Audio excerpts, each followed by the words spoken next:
Hello again, and welcome back after a little break to an aesthetic education. I have to apologize for the delay between episodes. There has been a fair amount of movement occurring over the course of this summer. But now in our new location, we are ready to continue our journey of discovery along the enlightened road of aesthetics, art, and philosophy. Throughout this series, we have touched upon the importance of looking to the past for inspiration, of seeing the medieval period within its historical context, and beginning the process of looking at their works of creative expression through their lens of beauty. When we last spoke, we discussed the origin and roots of words, and how our language has developed and evolved over the centuries. We concluded that the use of our language today, while strikingly different from that of the medieval period, is still rooted in the same universal ideas of truth that frames our world and our interactions. Over the next few episodes, I want us to continue to expand our appreciation and understanding of the medieval by gaining a familiarity and passion for their creativity and sparks of genius. John Ruskin, that estimable writer and critic of the Victorian era, a man who everyone that appreciates aesthetics quotes at some stage, says the following in his work entitled Sesame and Lilies. For all books are divisible into two classes, the books of the hour and the books of all time. Mark this distinction. It is not one of quality only. It is not merely the bad book that does not last and the good one that does. It is a distinction of species. There are good books for the hour and good ones for all time. Bad books for the hour, and bad ones for all time. This notion that Ruskin surmises of the two divisible classes of books can be applied to all forms of creative and artistic pursuits. There are works created for the present day that only retain their greater meaning in that time, and there are works that are created and touch upon some aspect of truth that is so universal or monumental that it reaches out across the centuries. Perhaps there are also cases where a work can even blend the two together and evolve from a work for the present day into something far greater. So allow me the privilege to set the scene for this episode. Imagine that we're all walking through a curated exhibition of selected works from the medieval period. It's a grand exhibition space with perfect lighting, minimal distraction from the works of art on display. Everything that has been chosen because in some way the artwork encompasses the idea that Ruskin spoke of and has left an impact on the world both in the time of its creation and in ours. Now remember, we are here merely as a first step, an introductory marker on a far greater and wider journey of learning and artistic appreciation. So let's move forward with our walk through our special exhibition, and with some help from our own imagination, we can continue our pilgrimage through the art and aesthetics of the Middle Ages.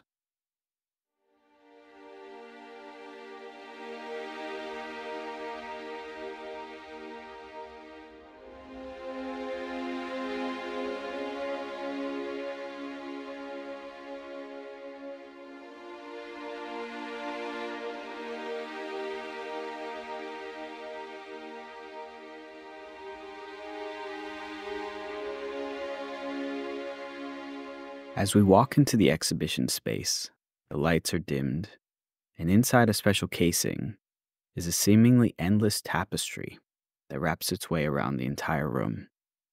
This is our first piece, the famed Bayeux Tapestry, created between 1073 and 1083, a monumental work proclaiming the greatness and success of the Norman conquest of England. The tapestry, in its full glory, details the entire story of the conquest, cementing William of Normandy as the rightful and one true King of England. The panel we are focusing on details the moment William's fleet sails from Normandy across the Channel to invade England. The ships, one in the foreground and one in the back, are recognizable in their styling and means of purpose. The ship in the foreground being the main focus, shows the crew manning the sails with shields lined up along the side to highlight the readiness for battle. The political claim being put forward by the tapestry is that William, as the rightful King of England, was going to take the throne as promised to him by Edward the Confessor and God. The carnage and death that followed William's invasion, and the demise of Anglo-Saxon life, is a byproduct that is largely ignored. This is a triumphant procession on their way to assert their God-given right to a kingdom and its wealth. From an artistic perspective, the Bayeux Tapestry is a piece of great fascination, as one of the only examples of works in this style and time period to survive the intervening centuries. At over 240 feet in length, the tapestry is a monument to the intricate woven details and craftsmanship of the artisans who created it. The figures, while appearing rudimentary, are actually a wonderful example of a shift in focus towards a more naturalistic look and perspective. Gone is the notion of figures of higher importance being scaled larger than the rest. Instead, we are left with a vision that is trying to portray some sense of historical accuracy, or in this case, accurate according to the Normans. And as always, to the winner takes the spoils.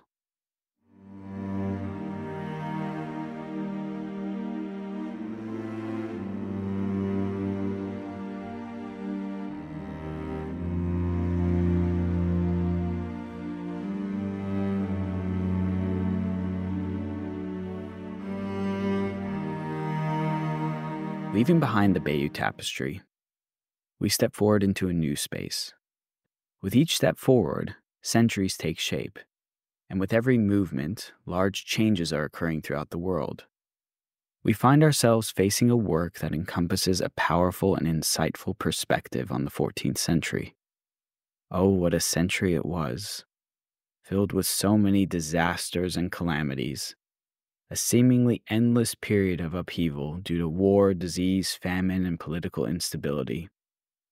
There is no better depiction of these dangers and how they were seen during that time period than the magnificent frescoes created by Ambrogio Lorenzetti in Siena's famed Palazzo Pubblico.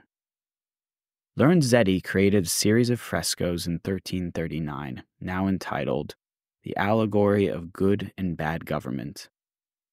Within these creations are depicted the two distinguishable results of prosperity and suffering.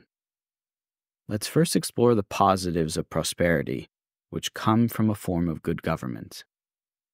The frescoes of good governance show it occurring in three places. First, in the form of an allegory of good government. Second, with the effects of good government in the city. And third, the effects of good government in the country. In the image of the allegory, the focal point is a depiction of the citizens and offices of contemporary Siena. Gathering under the scales of justice, the 6 crowned figures symbolize the virtues of good government. They are peace, fortitude, prudence, magnanimity, temperance, and justice. The lower border contains the following text with the explanation of these virtues. It says as follows: This holy virtue, justice, where she rules, induces to unity the many souls of citizens, and they, gathered together for such a purpose, make the common good, their Lord. And he, in order to govern his state, chooses never to turn his eyes from the resplendent faces of the virtues who sit around him. Therefore to him, in triumph are offered taxes, tributes, and lordship of towns. Therefore, without war, every civic result duly follows, useful, necessary, and pleasurable. The promise of good government is that it is aware of the virtues needed to bring prosperity to its citizens. By adhering to these virtues, they become deserving of the people's support, their taxes, and the honors that accompany being a successful and selfless leader. The remaining 2 frescoes show the impact of these virtues of good governance on both the people living in the city and in the countryside. The fresco of the city is one of the best and most accurate depictions of Siena during this time period. Once again, the text along the bottom border instructs the viewers on the lessons of good government, saying, "Turn your eyes to behold her, you who are governing, who is portrayed here, justice, crowned on account of her excellence, who always renders to everyone his due. Look how many goods derive from her, and how sweet and peaceful is that life of the city, where is preserved this virtue who outshines any other. She guards and defends those who honor her, and nourishes and feeds them. From her light is both requiting those who do good and giving due punishment to the wicked." This idea and promise continues out into the countryside, where the ability to travel in peace, to trade in peace, to know that those who commit a crime will be punished, is a natural exemplification of these virtues of governance. The prospect and need for good governance is created in these frescoes and detailed along clear moral guidelines. There is an absolute distinction between the moral good and the amoral evil. In contrast, the frescoes that show us the effects of bad government are a harsh and terrifying reminder of how easy it is to fall under the spell of tyranny and evil. At the center of it all is a tyrannical devil-like person with the figure of justice captured below him. This figure of tyranny is surrounded by cruelty, deceit, fraud, fury, division, war, avarice, pride, and vainglory. The city of Siena, previously beautiful, peaceful, and thriving, is now lost amongst the chaos created by this evil. Nothing really fits anymore. Everything is in the wrong place. The frescoes, while not having survived the centuries in the same condition as the ones showing good governance, still have the same impact by portraying just how quickly everything can fall apart. Out in the countryside, there are no people left. There is no trade. There is no happiness. There are simply two ghostly armies marching towards each other over a rotten and destroyed landscape where Siena once stood. Lorenzetti's work sits in Siena's town hall and was intended to be a reminder to the rulers of the city as to the expectations and virtues they needed to embody.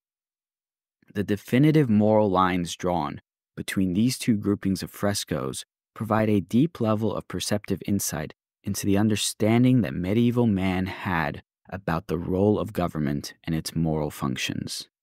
The purpose of government, the purpose of the representational system used in these city-states, was to provide safety for its inhabitants and opportunity to trade and earn a living. Within the hierarchical structure of the divine world that medieval man saw himself as being a part of, there was still a primary focus on both the practical and the spiritual. These two forces must combine together in order to provide people with the opportunity to live their best life in this world, while still having the hope to reach heaven in the next.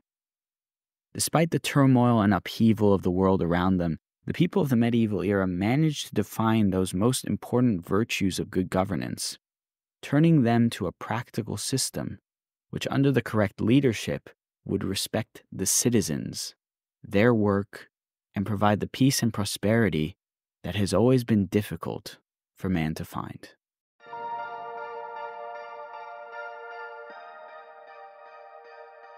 From darkness to light.